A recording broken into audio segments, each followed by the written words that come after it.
We really need to start embracing callousing our mind.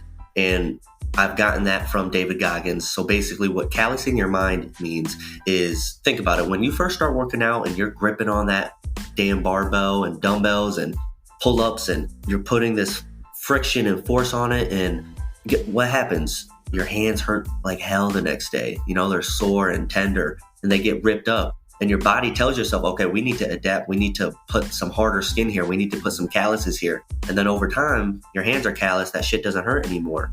We need to start doing that to our mind. So when we run into obstacles and it sucks, we get knocked down, it hurts. Another obstacle, get knocked down, it hurts. Eventually, you know what? We're going to callous our mind. Your body's going to adapt to that mindset of running into obstacles, and it's just going to get easier.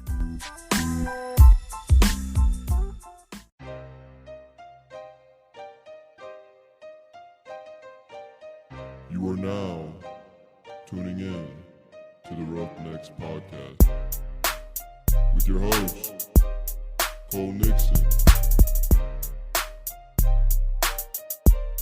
Much love. But thank you for tuning in to another episode of the Roughnecks Podcast. I am your host, Cole Nixon. I'm a senior at Ohio Wesleyan University in Delaware, Ohio, majoring in business marketing with a minor in data analytics. I also play football for the Battling Bishops with a love for sports and entrepreneurship. That's why I started this podcast. I wanted to be able to share the knowledge and advice of sports figures and entrepreneurs with all of you. Just about every week, I try to bring on a guest who is viewed as a leader and motivator in the world of athletics, coaching, entrepreneurship, business, and just life in general. A new episode is released every single Monday morning at 10 a.m. Eastern Time. Don't miss Motivation Monday at the end of each episode. Be sure to follow us on Instagram at Roughnecks Podcast and Twitter at Roughnecks Pod C1. If you want to contact the Roughnecks Podcast about potential sponsorship or collaboration, then message us on social media or email at roughneckspodcast@gmail.com. Make sure you subscribe, rate, and review so you don't miss any of our future episodes. Shout out to Dante Fair for the podcast music introduction and P&H Studio for the logo.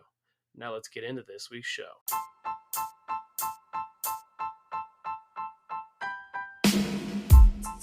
We are on to the final episode for the month of March, which features our mindset segment. We had some pretty great guests over the course of this month, and we've had the amazing and wonderful Lindsay Carastensel. We had another entrepreneur, Jerry Harper, who brought us the glow stick analogy, which is something that I will never forget. And a nice conversation where I got to catch up with an old high school friend who goes back way longer than high school. If you follow us on Instagram, then you probably saw the old picture of me and Corey Hare in our T-ball uniforms way back in the day.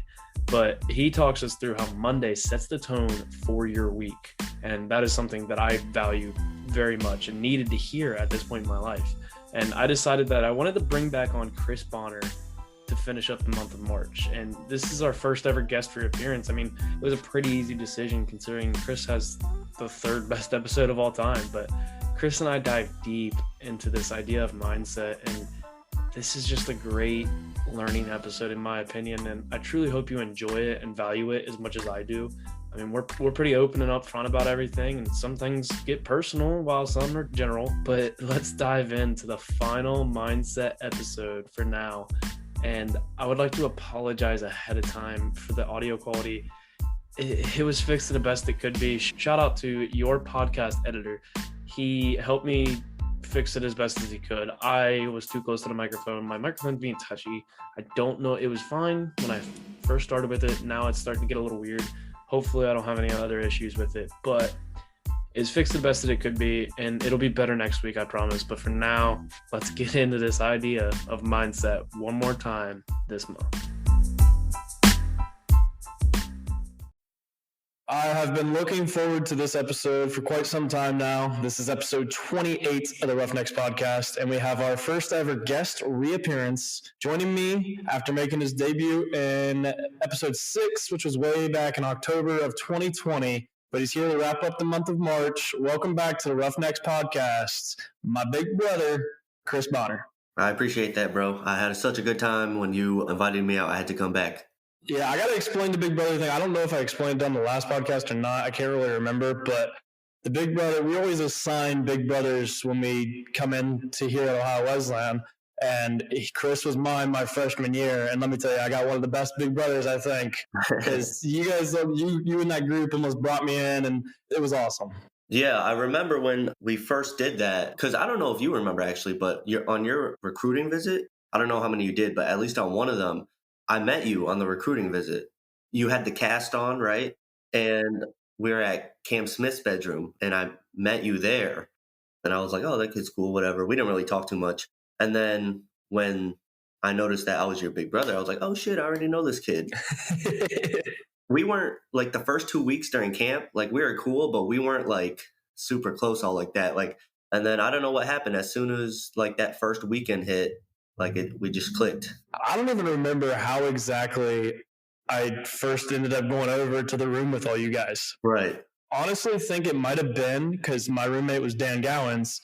I think Joe had some of the D-line over, and I went with Dan. I think that's honestly how it started, and Dan didn't stick around as much, but I was there every single weekend. I know. Yeah, you were. Not only on the weekends, like we would get dinner together, we would fucking do whatever. So I remember one night, me and Hunter and Krusty were watching a movie, and they had the couches in the middle room, and I just ended up sleeping on the couch that night because I didn't have anything till like 11 the next day. I was like, I don't feel like walking all the way back from Smith to Stye. Dude, those are the times that you miss the most, like shit like that. Seriously. Oh, dude, I miss it right now because like we can't do anything. Like it's just like I miss just being able to bullshit with the guys and do whatever we wanted. Essentially, it's crazy. I mean, I knew not to sound like that guy who's stuck in his glory days or whatever, but I knew I was gonna miss it. But damn, like the real world sucks. Any of you people listening in college and high school, drag it out as long as you can. Oh, especially like I love college. But you have it is a little jump compared to like what you have from college to real world. But like your responsibility for things just all of a sudden like it amplifies, and you're like, damn, like I have a lot more responsibility. Yeah, I have all the free time in the world to do whatever the hell I want to, but it's still like sometimes you got to learn that whole I can't just go screw around. But it's crazy. Enjoy high school. I miss high school, but I don't miss high school. It's weird. Right. I feel that. I mean, there's a lot. High school is important. You know, you're going to school with the people that you grew up with for the most part. And you got high school ball. And I mean, Friday, like college football, you're playing in the morning on the weekend, which is great. Like that's its own vibe in itself. But I don't know if that beats the Friday night lights. We played actually last Friday, and it was weird because I haven't done it in so long. A night game, let alone on a Friday night. I was like, because I remember looking at Dan, we were getting ready to like go to the Bishop Walk, and I was like, this just doesn't even feel right. Like this feels weird. I know. You know what? I watched that game too, and it was kind of weird seeing the lights on now that I think about it. Yeah, because the only night game I've been a part of here was Otterbein my freshman year. The very first game of the year, my first game here. And that's the only night game that we've done in my 4 years here. Probably in the past 5-6 years here. You were on special teams, right? Yeah, I got my ass kicked. I was on Delta, which is our kickoff return unit, and I just remember I got put on my ass, and I was like, welcome to college football. Very first kickoff of the game. That play in football, kickoff and kickoff return, is the most terrifying thing. That takes some real cojones. Definitely say kickoff return more, because kickoff, like, you get to lay the hammer. Kickoff return, like... Shit, not if you're 2 or 3 and you're getting that double team. It's true. But in your first appearance on the podcast, you did do the background, and I'm going to ask you to do it again just to kind of give a refresher, just in case anybody who doesn't know who the Roughnecks legend now, that you're the first guest to make the reappearance. But anybody who hasn't listened to episode 6, so they can get a sense of who you are. But by the way, go listen to episode 6. It is the 3rd best episode that we have had of all time. I know you're going for Tyler Schuster, but you didn't catch him. But you are the 3rd best episode that we've ever had. Well, it's about to become the 4th best because this one's taking the cake. I already know it. So give us a little on yourself. Yeah. So it's funny, too, because I went back and listened to that episode, and I didn't really even spend that much time on how I went to OWU and all that. But, yeah, I went to high school at Valley Forge in Parma, Ohio, the Dirty P. My senior year, I didn't even know if I wanted to play college football. Like, I thought I did, but I was like, damn, like, I didn't know anything about college. Like, I didn't do that good with grades and stuff. So, like, I didn't even know that with what I had, if I was able to get in or anything like that. Eventually, it obviously worked out. I went to Ohio Wesleyan I went there on a couple visits and I just loved it. Like everything from the people to the coaches to just how nice the campus is. Like it is a smaller school and you wouldn't think, like if I saw the campus and didn't know Ohio Wesleyan, I'd think it's a bigger school because it's just such a nice campus. And probably the best decision I've ever made going there, as corny as it sounds.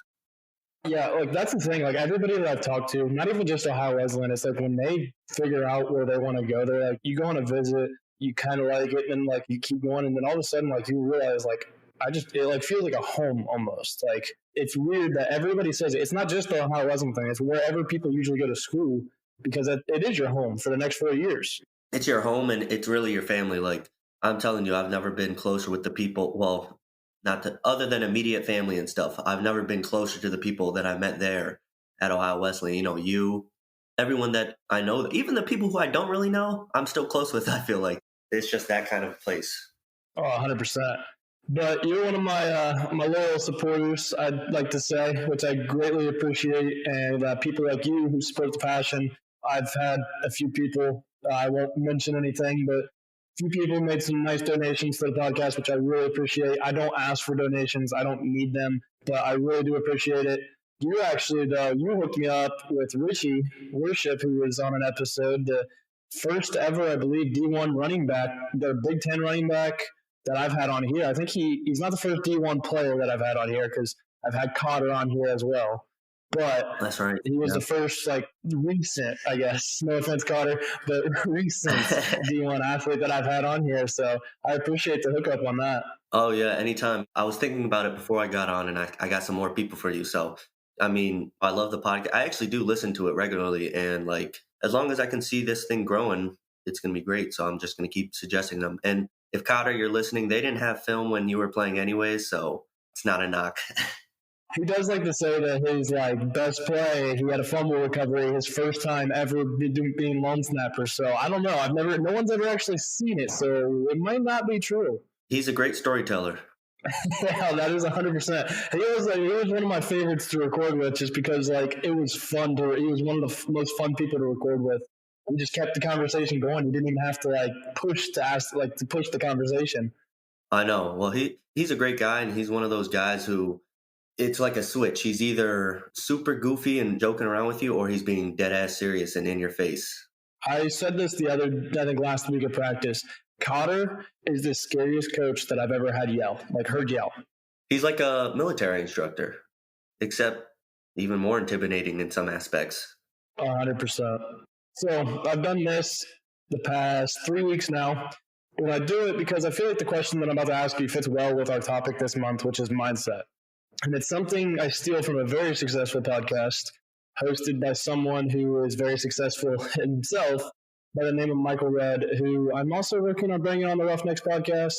It's a work in progress. He's busy the first 2 quarters this year, but he has a podcast called Betting on Yourself that I highly recommend if you're interested in athletics, mainly basketball and business and entrepreneurship and stuff. But he played for the Ohio State University, went on to have a nice little career in the NBA, which was mostly with the Milwaukee Bucks, and got himself a gold medal in the 2008 Olympics. But he asked all his guests this question, and it's fitting considering the name of the podcast, but what does it mean to you to bet on yourself? So I'm going to ask you, Bonner, what does it mean to you to bet on yourself?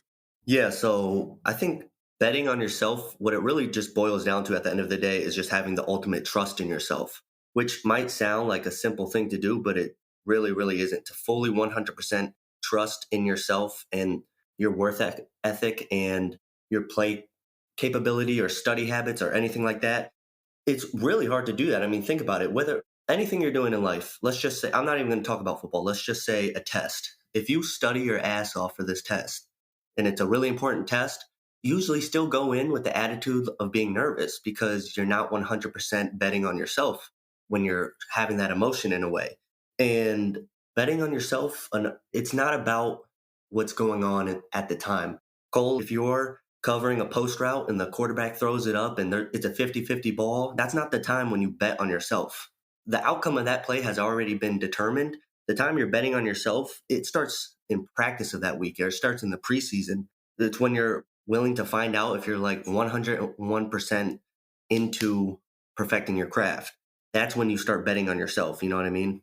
That actually leads me almost perfectly. We didn't even plan this, but it surprisingly almost leads perfectly into what the announcement I was going to make. And I was questioning making this announcement, but you just set it up. And it does relate to mindset. And you don't know I'm about to make this announcement, but you do know about it in a way.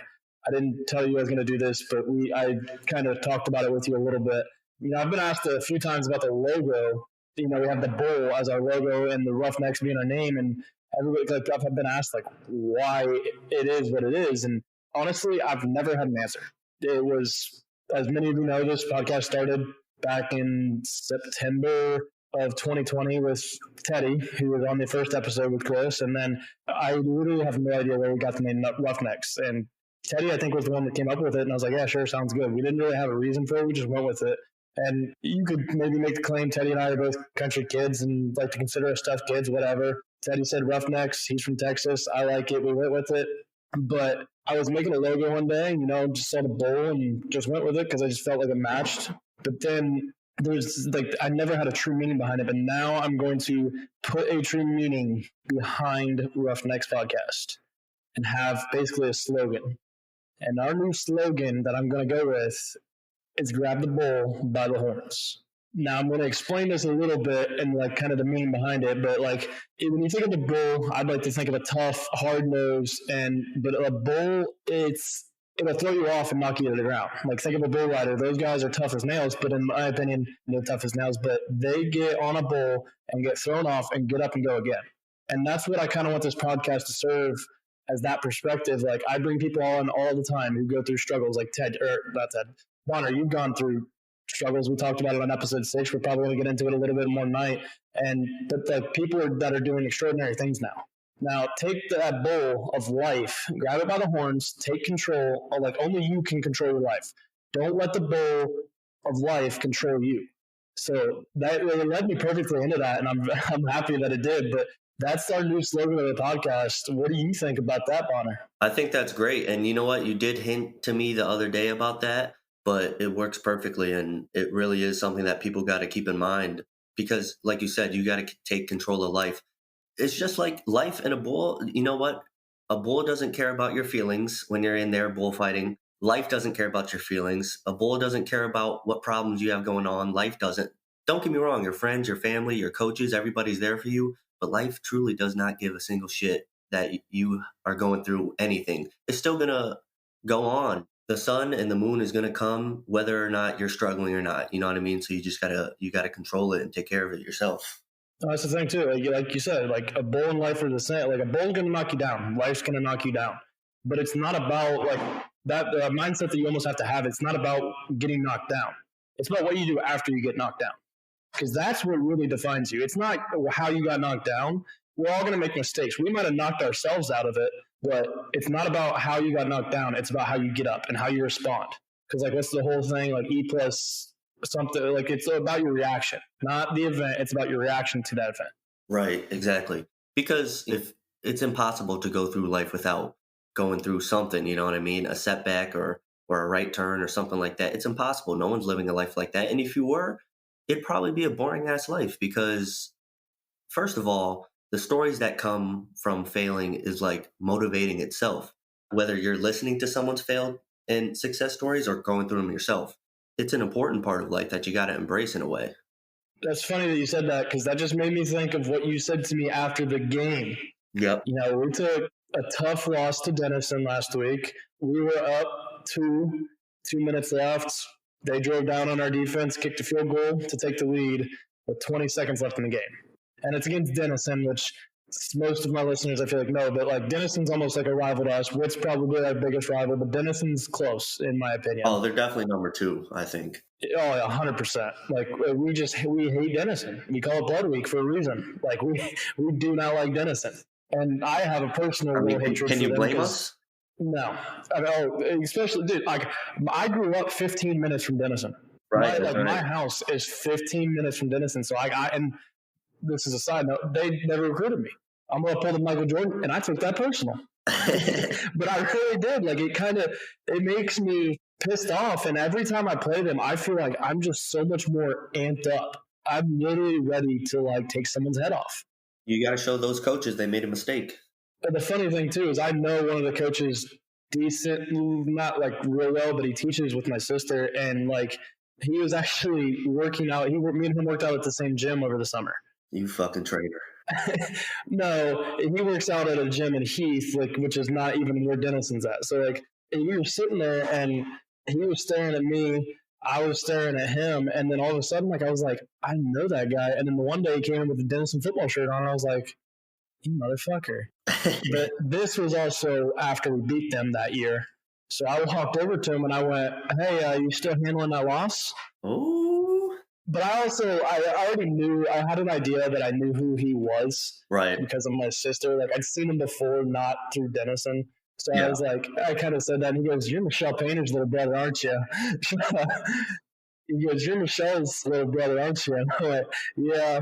And he was like, yeah. He's like, dude, I don't know how we lost that game. You look on paper, you kicked your ass. I was like, yeah, it was bad, all that bullshit. But anyway, back to what I was saying originally. You know, we were texting after the game, and you said, keep your head up, big dog. Tough loss, but you play for a little football, and that was a hell of a game. Move on. You can't beat Worcester if you're worried about Denison still. You guys got the next one.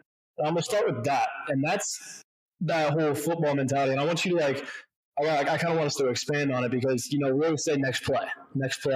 You can't do anything about the pass play. Right. So next play. So, like, what was your thought process when you're texting this, essentially?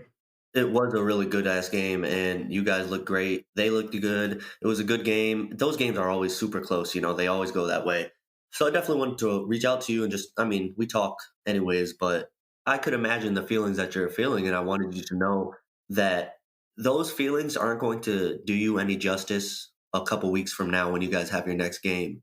So it's okay to have those feelings and deal with it at the time, but eventually you got to flip the switch and just go back to the next person. There's nothing you can do that is going to get you back in time, back in that game to make a difference. There's nothing. It's impossible.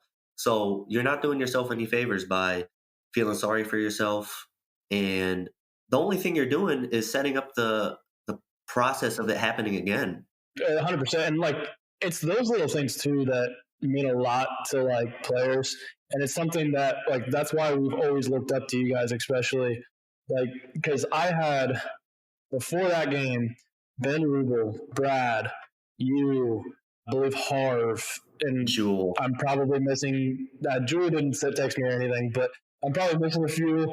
But there was definitely like the past guys, and like that's the thing is that amplified my mindset for that game as well too. Like when you have those guys texting you, you know, saying go kick ass, blah blah blah, all this stuff, all of a sudden you're like, it makes you like, oh, like now I have even more to play for. Like now, I like you want to make them proud almost. It's bigger than just a game. And you know what? People might be listening and think that's corny, but it's true. You know, if you have generations of football players texting you, it's bigger than a game. 100%. And like these are literally friendships that last a lifetime. Like I will have high school friends from that I played football with that are going to last a lifetime. Yeah, we may not talk every day. We may talk every once in a blue moon, but we're still always going to be friends. Right, exactly. And it's the best feeling because was I sad that you guys lost? Yeah, but you guys are still all my brothers and stuff, and just got to move on. But then you said something that really, really stuck out to me, and I feel like it almost goes with our slogan in a way, but I said definitely a tough loss, and you said, I could imagine the hard times make for hard men, and hard men make for easy times. The next one will be easier. Explain that to me. So I would be a liar if I told you I had this mindset forever. This is something more that I've like come to start putting use to myself more recently than ever. But so like you said, hard times make for hard men make for easy times. It's just at the end of the day, when you really think about it, it's just the truth. You know what I mean? It's not some catchy slogan or anything. It's the truth. If you're going through hard times, you're going to become a harder person, especially in the game of football. If you become a harder person, then the opponent become easier people. Use that feeling you had to drive you into these next few weeks to make sure you're not going to have that feeling again. People love to win. People love to stand on the podium, get that gold medal, whatever. But more importantly, What's really going to drive you is hating to lose. If you listen to the most successful athletes, that's what they always say. Like, they love to win, but in all reality, it's just that they seriously have a problem with losing, almost to where it's a lot of times they feel like, I'm trying to think of how I should word it. They hate to lose more than they love to win. Exactly. Losing to them is just so unacceptable. And sometimes you have to go through a tough loss like you guys did to realize that. And not to say that you guys liked losing before or anything. Like, that's just not culture we have at Ohio Wesleyan. But like, this is going to make the next one easier because that was a hard time. You guys are going to build off of that, become harder men. Next one's going to be easy. You mentioned something about like, you haven't had this mindset and it's been it's been developing over time. And that's something that I think sometimes gets overlooked. Like, you can't just flip a switch. There's very few people in this world that can honestly say that they can flip a switch. It's really just not, like, I don't want to say it's not possible, but it's just not likely. Some people say they can do it, but they really can't. A mindset is something that takes time to develop, and you have to work at it every single day. Like, your brain must be trained just like you have to train in football, just like you have to train for a job, train at being a better father, better mother, whatever it is. You have to train at everything. You have to train your mindset, because it's just like the whole thing. If you do the same thing every day but expect different results, you're never going to get it. Right. So if you're negative every day, you can't expect to all of a sudden one day just feel positive. Right. So it's something that I think people don't realize is your mindset has to be developed. It's not something that just happens like that.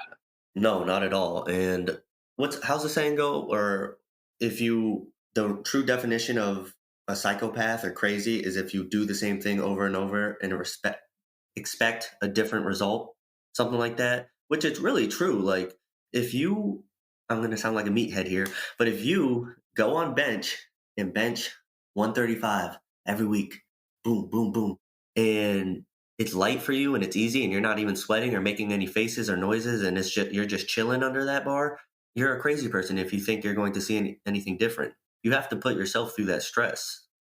So what do you think? I want to hear your perspective on, like, how does someone get their mindset better? Like, how do you developing a better mindset? What do you think someone could, or like, do you have any recommendations, I guess I should ask? Yeah. So I think there's a lot of things you can do. First of all, I want to say everyone's an individual. You have your own ways to do things. I personally have really gotten into educating myself on how exactly to do that. You know what I mean? Which is something I usually would never do. But when the New Year's hit, I was like, I usually don't do New Year's resolutions, but I'm going to set a New Year's resolution this year. I'm going to read a couple books every month. I'm lying. I'm going to read one book a month. I don't know why I said a couple. I want to sound smart. But I used to say the same thing. I started, and then, like, at first I did, and then I was like, all right, school hit, I didn't have as much time. Yeah, so 1 month, and I was like, okay, yeah, like, that's a good plan. But what am I about to read? And I'm like, let me read something that's actually going to help me. And I was like looking into different kind of books, and I just started finding self-help books about how to build motivation and kill your inner critic and have a good mindset about things and how to train that. And those were great. I learned a lot of things from them, like self-talk, talent, just being positive about things can make a huge difference.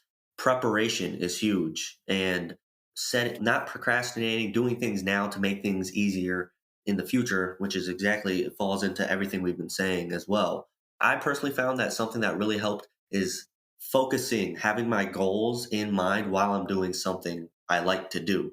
So, for example, I've really gotten into running lately, and which is like weird because I've always thought I hated running, but I've really got into like long distance running and I enjoy it now. So while I am doing something I enjoy, I'm thinking about the bigger plan and having a good mindset. In a way, like, I feel like brainwashing myself to be in a good mood when I think of that plan, which forces me to want it even more, if that makes sense. Yeah. I was going to ask you, though, do you have any book recommendations you'd like to make? Because I know I personally have a couple, But do you have any on that topic, that since you're talking about it, do you have any that you'd recommend? Yeah, well, the first book I started off with in January, it's a super popular book. Most people know who he is, David Goggins. Do you know who that is?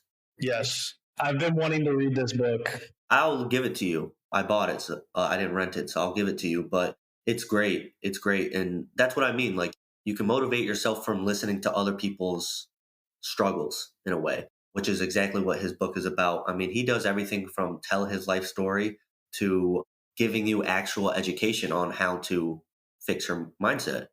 Yeah, there's a couple books that I personally have in mind. One was actually given to me by my ex-girlfriend, which is kind of funny because apparently I didn't master the title of this book. Oh, God. Did she give it to you because you didn't master it? No, this was way before.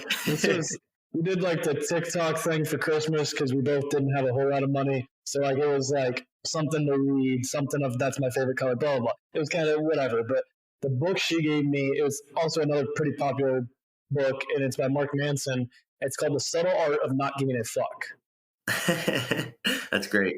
Honestly, reading that book was very helpful to me. Yes, it's so hard for people just to be like, yeah, I don't care. But that's something that has to be trained. Right.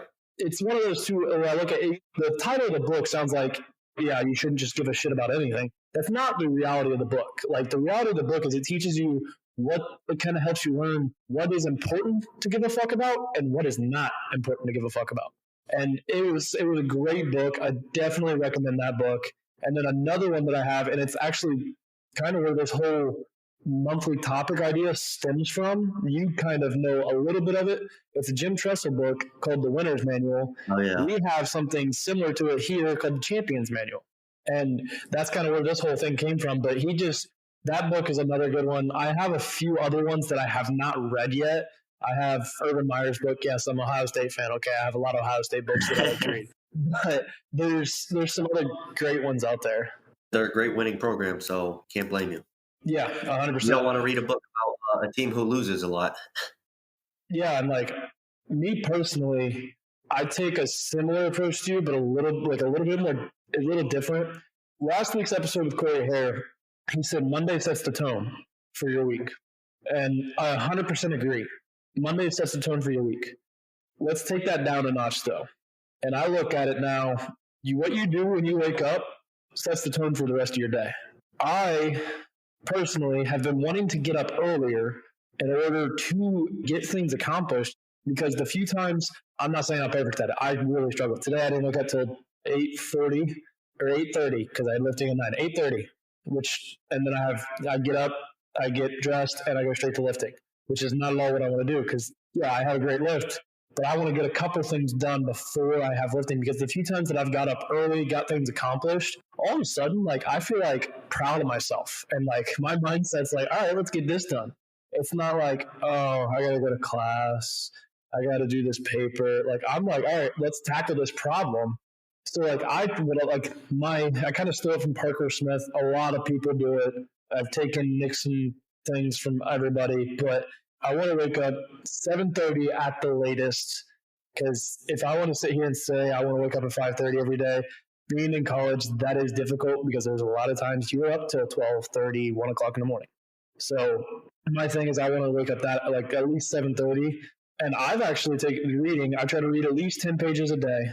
That was something I took from No Stews podcast, another podcast I highly recommend. But at least 10 pages a day, and journaling. Journaling is another thing that a lot of people do, in my opinion, like I feel like, and it's something that can help you. It's almost like a quiet time that we had for football. You don't have to write 3-page papers. You can literally, I have a little tiny journal, and I write half a page, and it's not even, usually I write 3 things I'm grateful for, what I feel my purpose in life is, and at least one goal I have for the day.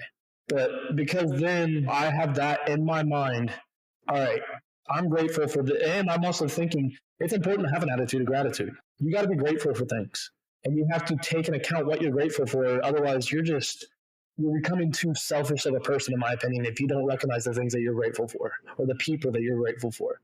So that's something that I personally do, and I've been trying to do. Even if I don't get up early enough to do the journaling thing, when I'm on my way to lifting or when I'm laying there in bed with 5 more minutes to sleep or whatever, I think about that stuff. I may not be writing it down, but I will go back and write it down later. But I always think about it. That's how I start every single one of my days is what are you grateful for? What is your purpose in life? What your purpose in life to be?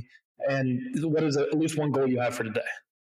Right. And the thing is, too, with that, I would be willing to bet that every time that you do that, you're happy that you did it at the end of the day. There's never been a time where you did it and you're like, why the fuck did I do that? But every time you failed to do that, you get on yourself and you're like, damn, like I really needed that today. Like I'm feeling behind. You know what I mean? So that's another way to look at it. You got to look in the future and see if it's going to benefit you or not. And something like that does. I'm not gonna lie, like there's very few people that know I journal. Like I don't. It's not something that I was almost like I don't want to say ashamed of it, but like I didn't really want people to know. Yeah, no one will ever read anything that I've ever wrote. There's nothing wrong with that because listen, if someone was like, we can hook this machine up to read your every thought, I'd be like, please don't, because you do not want to know what the hell I'm thinking of. And and that's what you're doing when you're journaling. Oh, 100%. And it's nice too, because you've heard it all the time. People, especially, it's not as popular anymore because social media and being able to text somebody like that has ruined a lot of relationships and friendships. But like, it's the whole, write a letter, put it in a drawer and give it a couple days to decide, do I want us to give it to this person? Or then you calm down and realize, all right, and that's sometimes there's times where I've wrote 3 pages. But it's just for me, instead of blowing up on someone when they might not deserve it, and I even question if I should just blow up, I just write. You can get all your frustrations out. You're not yelling at anybody. You're not damaging a friendship or a relationship or whatever. And you're pissed off with a coach because you're not playing. And even if you think you should be playing, blah, blah, blah, write it. Don't go to coach bitching and complaining. Write it down. Think about it for a few days and then decide. Exactly. Right. It's the logical thing to do, and it's not the easiest thing to do. I mean, we'd be lying if I were to say that I'm able to just control my emotions. I'm a hothead sometimes. Everyone is. But as long as you're making a conscious effort to fix that, that's a start. And that's the biggest thing is you have to work to fix it. You have to work at everything in life. Nothing is handed to you. I tell you what is handed to you. What's handed to you is your failures when you don't work at things. They will hand those out easily. Life will hand you those with grace. Right. But they're not going to hand you your successes easy. No. And it seriously all comes full circle because this is exactly what we started the conversation at when we first started this episode. You know what I mean? It really comes full circle back to life does not care about anything. It's going to go on whether you're a grumpy ass about it or not. 100%. And I want to talk about that because, life is going to give you setbacks. How do you, because, let's be real. You have those setbacks. Let's go through your injury for that in this case. Okay. What happened to you? Let's re-describe what happened again, just briefly. If you really want to know what happened, go to episode 6, but give us a brief explanation of what happened again. The quick summary, basically, my hip was not feeling well. It was aching, and it just felt not like a normal injury. I was stubborn about it. Eventually, when I did get it looked at, was right before football camp of my senior year. And the doc was like, you know what, we see this thing, and it looks like it could be more than just like a sports injury. It looks like it could possibly be cancer. So then from that point on, I'm just going through tests and tests and tests. I couldn't even go to football camp. I'm hearing everything through just texting the guys and the coaches, just because I'm getting tests constantly. Long story short, it ended up being something called Paget disease, which thank God it wasn't cancer, but it was still disease that made me not able to play football anymore. So instead, I stepped into a student coaching role. And how do you go about that mindset? Because that's something I experienced in my senior year of high school. I thought for a brief second that I might have had to experience it again this year, and I about actually lost my mind. But how do you develop that mindset? All right, I can't play anymore, but what can I do to better the team still, even if I can't be the one on the field? So how do you go, how did you build that mindset? Again, it's something that has to, before that mindset even starts, the bricklayering, there has to be a foundation first to have, and I hope this doesn't sound cocky, but there has to be a foundation for me to be the type of person to be able to do that. And that comes from back in high school and just, growing up and stuff and getting sent curveballs and things like that and just having a good mindset about things in general. But I think what really helped is it was a unique situation, I think, because I was just very close with everybody. Everybody welcomed me into that coaching role. And I mean, we goofed off every once in a while, but for the most part, everyone took it serious. And I realized that whether I'm playing or coaching, I still want to win and I still hate losing. So it's just as fun because when you coach, you're all the positions. You're not just a safety. You get to play all the positions. Well, and especially like you coming from safety, I feel like you know as well as I do. As safety, like you run, I don't want to say run the defense, but you're a big key part of that defense. You are, especially if you got some dummies. Oh, yeah. We always say, because Coach Bo always says, the linebackers are dumb shits, make them right. They may screw up, and we're responsible for making them right. Exactly. But I feel like that helped coming from safety because you knew, like you said, you had to be all the positions, but you had an idea of all the positions being a safety. I feel like that was something that actually helped. Well, right. I mean, you have to. And that's another thing I struggled with. I didn't really understand how important it was, that aspect of the game, until unfortunately I was, like a junior and senior. But it 100% did help. Yeah, dealing with setbacks that's when the mindset is the hardest, in my opinion. It's hard to be positive when you're dealing with setbacks. Because, I mean, especially recently with me, it's little. It really is little compared to some of these other setbacks. And that's something that you always have to keep in mind. Like, I got broke up with, whatever. Not like it happens, it's life. And then you go on, my car gets backed into, and I literally, my passenger door, and then my elbow, the first game where I played probably less than a quarter and sat out the rest of the game because I thought I honestly broke my elbow. Luckily, it wasn't broke, but it did look pretty damn bad. But, I look at it and, I just thought, you got another one. Yeah. Shit. That's a Coach D line right there. I broke that one in high school, though. That's the problem. But, I was sitting there, and I literally, my mindset slipped. And I was sitting there, and I was like, the world's against me. I have all this shit. I was feeling sorry for myself. And that is when you send yourself downhill. And it's hard to be positive when all these negative things are happening. It's so hard to do that. But do you know who Andy Frisella is? I think I said his name right. Yeah. His podcast that he has, he said something. I just posted it, I believe, today. Oh, yeah, I saw that. Where he said, what the real fucking problem is in the world is that people don't have any real fucking problems. Think about, if you think you're having a bad day right now and you're listening to this, think about the fact that what car you're in, the fact that you even have a car, or the fact that you're listening to this on an iPhone, or even if it's an Android, you're still listening to it on a phone. How many people in the world do not even have a phone? Right. Or don't have $1,000 TV? Or don't have a home to go to? It's not even around the world. It's how many people are like that a couple miles down the street. It could be that simple. Oh, I mean, I'm not afraid. In Delaware, there's a guy that walks around with a grocery cart and fills it with cans, like aluminum cans, just probably to take down to the scrapyard and get a couple bucks. And the fucked up thing is, he's probably happier than most of us. You know what I mean? Yes, that's what's crazy. And I'm not trying to sound insensitive, but it's the truth. We're so depressed about our phone dying in the middle of the day. When my phone dies, I'm fucking pissed. But that's not a real problem. And it kind of makes me think of Mike Tyson. He's someone who I love to listen to talk. He's an insane individual. And he is really into conquerors, like Alexander the Great, Genghis Khan, all those people, which kind of made me get into it a little bit. And there's this famous story with Alexander the Great where he's at the top of his reign and he runs into kind of like a bum, like what they would consider a bum back then is what it would be today.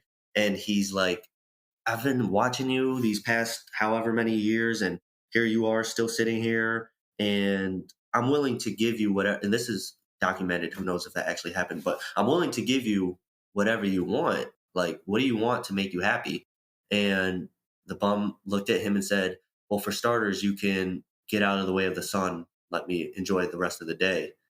And Alexander the Great was so shook by that answer. He didn't even murder him because he was that shocked by his answer, which is like back then, like those times, like you're getting murdered for that, for saying something like that to like a king. Yeah.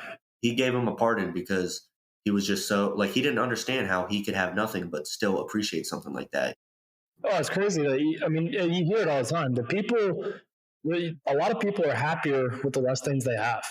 It's true. And like I said, we're not trying to sound insensitive or anything. We know that they obviously would want to be in situations where they do have the things that they see others have, but it really is true. No, if you're not fortunate enough to have an iPhone, you never learn to complain about your phone dying when you have that iPhone, which is like so like saying it out loud right now, like I'm mad at myself for even like feeling that emotion. Yeah, and see, I'm one of those people too. Like, yeah, I have goals for myself. Like, I want a truck, but I want a nice truck. I want to give my family a nice life, but at the same time, I look at how I was raised, and I realized how much it taught me in a way. Because the people that do have everything just kind of handed to them, their mindset is, "Oh, I should just get it handed to me. I don't have to work for anything." They have zero creativity. Yes, and like me, I was the kid in high school who didn't have a phone. I didn't get a phone till my junior year of high school because my parents said, until you can pay for it yourself, you do not get a phone. You were passing notes in class, weren't you? I had an iPod, actually. I was the kid with the iPod who was texting off of an iPod. But I look at it and I'm like, did it suck? Yes, it was ass. But at the same time, I look at it, I'm like, it taught me so much it developed a better mindset for me and a better appreciation for it. Right. Yeah. 100%. Like you said, I mean, what are you learning if you're getting everything handed to you? Nothing. Not at all. Literally nothing at all. Nothing. I mean, like I said, you don't have any creativity if you're just getting handed everything. You have to learn how to adapt to things and become creative, flexible. That's how get through in this world. It might work for a little bit getting everything handed to you, but eventually, like I said, the world doesn't care that you're getting everything handed to you. It's still gonna go on, and something's gonna come your way. Going back, you mentioned Mike Tyson.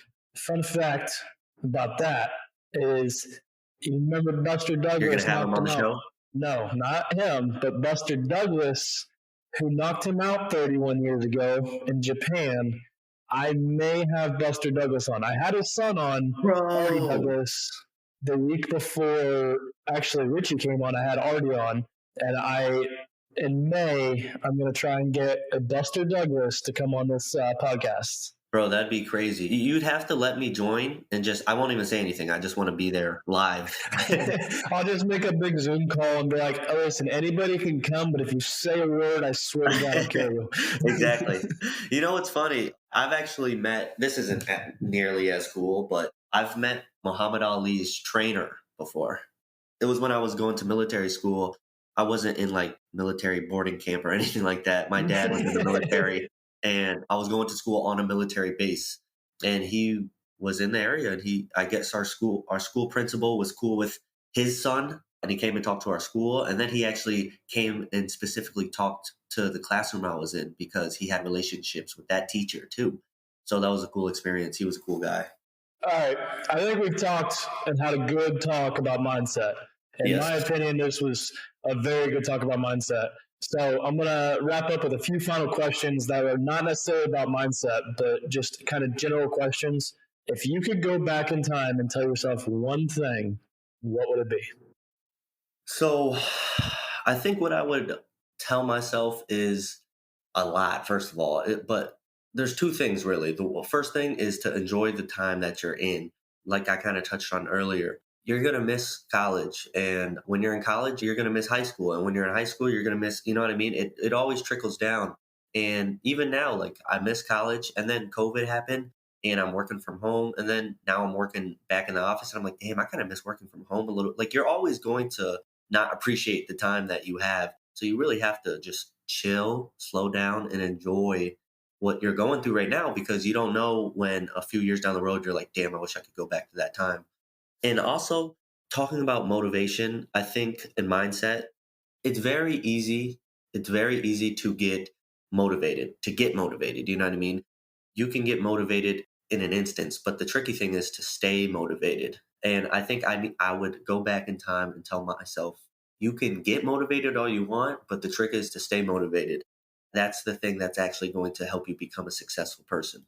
I like that. That's something that, people I feel like take for granted. Like, I can get motivated easy, and then all of a sudden you're like, you were all like, jumping around with, like when we were getting ready to do stretches before practice, but now that we're in the third period of practice, why are you no longer all hyped up? Like, Exactly. you see it all the time. People come with the juice, and then that juice drains quick.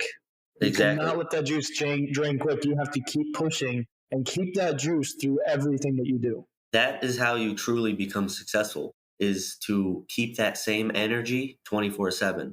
And it's hard to do that. I like working out. When I get to the gym, I'm pumped up. I drink my pre-workout. I'm ready to go. And then, you know what? Halfway through the workout, sometimes I become a little bitch and I'm like, damn, this shit's heavy. I don't want to do this next set. Like, bro, where'd that energy go? It's hard to keep that up. 100%. And so that's when you got to give yourself a kick in the ass. And it's definitely 100% hard to do. That it is, in my opinion, keeping that positive mindset or that juice, or like it's all kind of all the same, but keeping that is one of the hardest things to do in life. Bro, bringing Mike Tyson up again, a crazy story about Mike Tyson. He's admitted before that, I don't know if this is going to make it on the podcast, but he's admitted before that when he was in boxing camps, training for fights in camp, he would get so excited at the end of the night when he was done with his day. He would get so excited for the next day to train again that he would get hard. That's it. That's how much he loved to train so he could fight. Yeah, I've definitely heard things like that. Yeah, about him. He would get that excited just to think about training the next day, which is like, people are not wired like that. I'm not. So that reminds me of something. It's weird though on this topic, but I'm going to kind of continue with it. I heard it was a documentary about Arnold, and he literally said one time, he goes, the pump, like the workout pump, he goes, it's as satisfying as coming. And I was like, wait, what? But like those people, but you also like those are also, I'm not saying this is what you need to do to be successful, but like those are very successful people, and they find the things that motivate. You have to find that passion. You have to find what you truly are excited about. And I'm not saying you have to get hard for that to be your passion, but it might help. If Mike Tyson never was a boxer and he woke up and he was going to bed knowing the next morning he was going to go work on some roofs, nothing wrong with that. But I bet you he's not getting hard over that because that's not his passion. You know what I mean? Exactly. So what are the goals of Chris Bonner going forward? I think, and it's kind of hard to do right now because of current circumstances in terms of COVID and stuff. But I think what I really need to start doing is just living. It's such a simple goal, but I really appreciated the time that we've been forced to be locked down in a way, because it's made me appreciate everything that I'm going to go do as soon as things clear up a little bit better. So, of course, I have financial goals. I have work goals. I have fitness goals. I have a bunch of goals. But the biggest thing is I got to just start living a little bit more, traveling, seeing things, spending a little bit of money. That's my thing. I'm stingy as hell. I need to start spending some of that money. It's good to save, but what the fuck's the point of saving it if I'm not going to spend it eventually? You can't take it with you when you go. Exactly. You really can't. And you know what? That reminds me too, I wanted to say this on here, but it works perfectly with wanting to live more, because guess what? Wherever we go after we pass, we're going to be there a lot longer than we're going to be here. So you might as well just enjoy your time here. Man, I feel like we're on kind of like the same wavelength, because I used to always be kind of like a homebody. I didn't want to move. I wanted to move out of my hometown, but I didn't want to move like out of my county. And I'm to the point now where I'm like, why am I going to hold myself back? Right. Because like I don't know what's up. I've always thought it'd be cool. Like I'm weird, and I always thought it'd be cool to live in Alaska, to be honest. Why not? And I'm almost to the point where I'm starting to look at it and be like, what if I just go spend a month? Even if it's just a month, and just see what it's like. See if I really like it. I'd probably go when it's cold, to be honest, just because if you can't live there when you're cold, then you have no chance of living there. Like they get those sub-zero temperatures, so you got to be able to handle that. Otherwise, you aren't meant to be there. But it's one of those things, like, don't hold yourself back. It's okay to be a homebody. It's okay to live at home. But because like I'm a big family person, I have 8 nieces and nephews. I have a close family, and it's hard to move away. But at the same time, I look at it in 50 years, I'm not going to be able to go do all the things that I wish I could have done when I was 20. Exactly. And that's the thing. And anyone who's older listening, it's not a knock on you, but in all reality, it's more fun to go do shit like that when you're younger than when you are 65 and retired in a way. You know what I mean? Because it's just when you're young, you're able to do some more fun things that you might not have the opportunity to do when you're older. You know what? Let's just say, for example, you go out to Alaska and I don't know, you take a job on a fishing boat, and that's a bunch of memories in itself. That's not going to happen if you try to go to Alaska and you're 65. No, they're going to look at me and not even consider me for that job. Right, exactly. And is that job your goal? Probably not. But like I said, it's still going to build memories and conversations that you're going to have in the future. And so many lessons learned through it. I guarantee it. Because going to Alaska or going anywhere, really, you're going to learn so much. Right. Now we get to move on to a segment that you were originally not a part of. When you made your first appearance, it was something that I think we added recently, like right after, like a few episodes after I decided to go with it, because I realized like how much motivational stuff my guests were giving that I wanted to make a little segment for like, there's motivation, especially through this episode, motivation throughout the entire episode, but like one thing to really, I guess, a big takeaway. So what do you have for Motivation Monday? All right. So this is something, again, that I've really been trying to focus on recently. It's not something that I have always lived by or anything, but we really need to start embracing callousing our mind.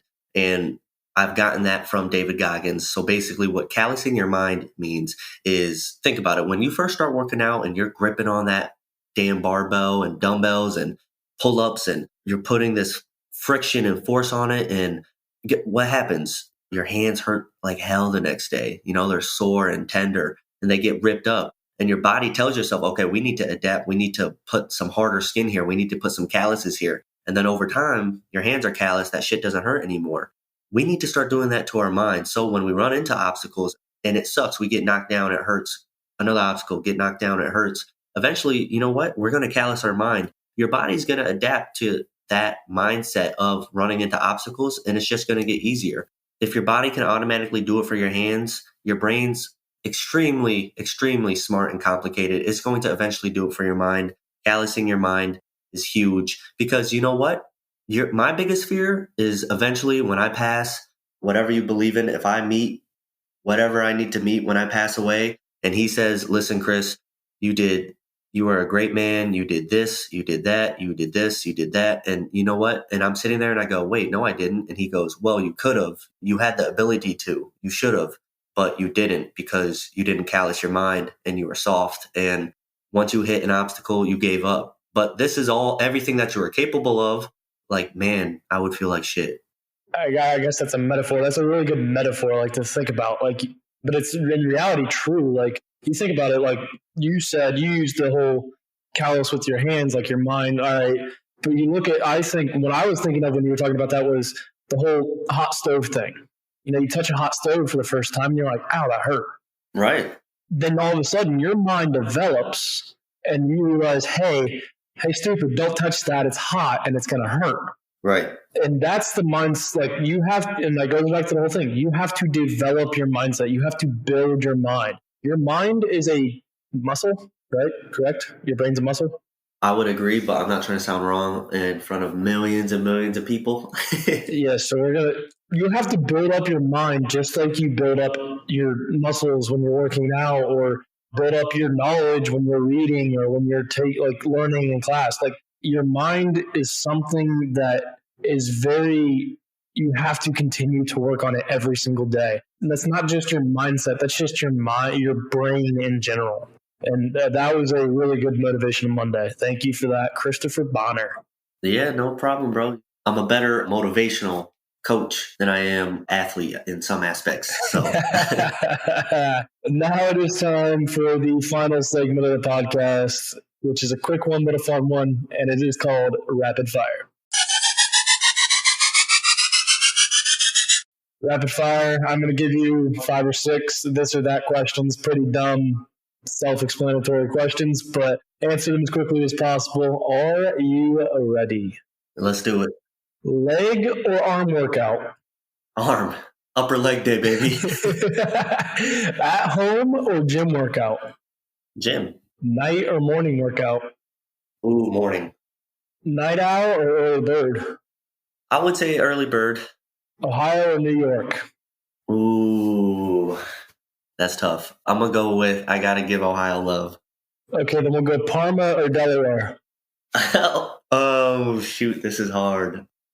I'm going to plead the fifth. All right. And then I got a couple fun ones real quick. Ben Rubel or Ryan Rubel? I got to go with Little Rubel. What? I'm actually surprised by that. Listen, Ben's my dude, but Little Rubel and I, we took some classes together my senior year, and we got real close. They're both great. Man, and you know what? When Ryan drinks, he's cool as fuck. When Ben drinks, he gets in a little bit of trouble. Ryan wants to come on the podcast. If we get Bonner's approval, then I might bring Ryan on. Should we bring Ryan on the podcast? God, as long as it's not a video, because I'm not trying to see that dumbass hair of his.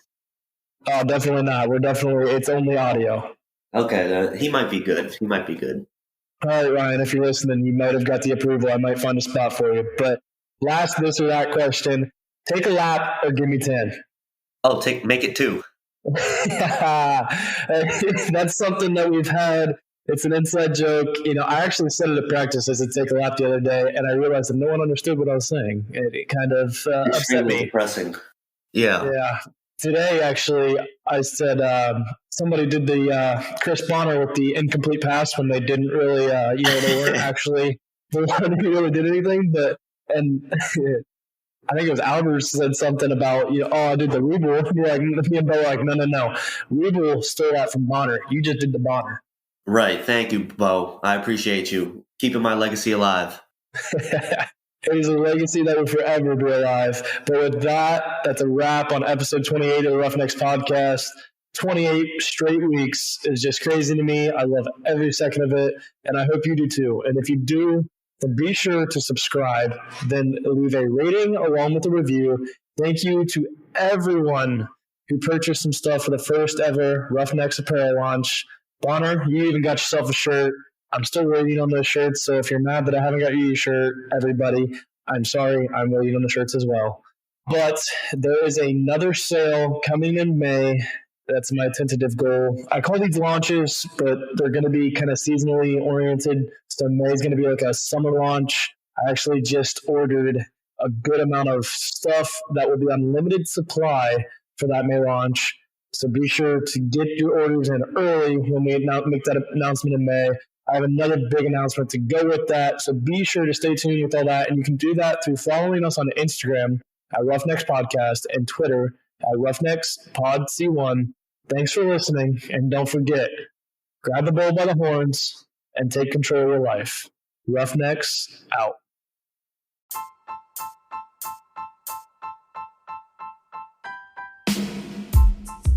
Like I said, everyone, I am so sorry that the audio quality was a little rough on my end and probably a little difficult to listen to. If you made it this far, then I appreciate you. I really do appreciate you. You guys, if you listen all the way through the episodes, I truly do cherish it. I truly do appreciate it. It means a lot to me. It means more than you'll ever know. But I tried to record on a new platform. Didn't work out. I don't know if it's that platform, my microphone, what it is, but I will get it fixed and it will never happen again from here on out. But man, what a great freaking episode. I mean, am I right? It was true. I truly hope you liked this episode as much as I did. I had a blast recording it, and there's things in this episode that I will never forget. And the things discussed on this podcast are things that I try to implement into my daily life. And I hope you do too. And let me know like what you do, that if you do some of the things that we recommend, or because we don't have all the answers, but so I want to know what you do also, because that we can't tell you how to do things. Just like our new slogan, take that bull by the horns, because only you can control your life. I can't tell you what to do. You have to do it yourself. And I'm interested to see what you guys do. And if you like this episode, then share it on your social media platforms and tag us at Roughnecks Podcast and on Instagram and Twitter at Roughnecks Pod C1. Be sure to rate, subscribe, and review so that you don't miss any of our future episodes. And I want to know your guys' feedback on the content. Not the quality, audio quality though, because like I said, this week was a little rough and I made a little boo-boo, but be sure to tune in next week. It'll be fixed. And a new month means a new topic. On our social media, you can find that new topic on Thursday, April 1st. So be sure to check that out. But for now, you know the deal. Wait, we have a new sign-off now. Grab the bull by the horns, baby. Only you can control your life. See you next week. But for now, Roughnecks out.